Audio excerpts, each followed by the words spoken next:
You start with China. A good starting point is 1949. This is the time of the Communist Revolution when Chairman Mao comes into power. China is a desperately poor country back then. Back in those days, China was actually poorer than India.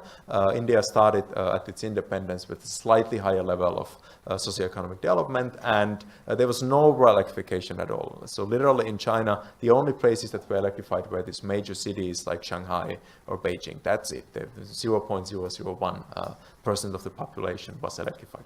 By 1978, China had achieved 68% electrification rate. That's an amazing rate. This was before the economic reform started.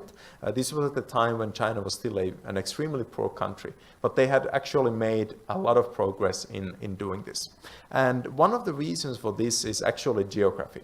So China as a country has this interesting feature where they have these rivers and fairly kind of high altitudes almost everywhere. So anywhere you go in China, there's a hill or a mountain next door. So what the Chinese did was they built these microhydro systems, tens of thousands of them, and they were the original off-grid or distributed, decentralized energy entrepreneurs. They did this almost everywhere in China. They had some very interesting business models for doing this. It's a communist country, strictly Marxist, Leninist, no sort of private business, but they had these arrangements where they sort of said that the central government will basically allow the local governments to do anything they want, because the central government had no money, nothing back then. And that meant that the local governments were actually quite entrepreneurial in doing this, and they reached a very high rate already before the reforms. In the next 20 years, they basically electrified the entire countryside, except for a few very sort of remote and small villages. Think of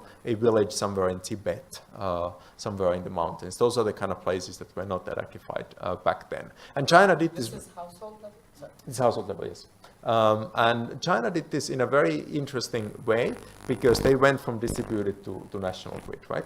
So they did not start with a national grid and then this distributed came as an alternative. Rather, the distributed systems, though they are not the kind of systems you would see based on solar with 100 households. We're thinking about 3,000, 5,000, fairly large mini grids. But they recently combined those. So as they've sort of moved into a very heavily industrialized economy with lots of coal-fired power generation, they've kind of combined all of these local grids into a larger system.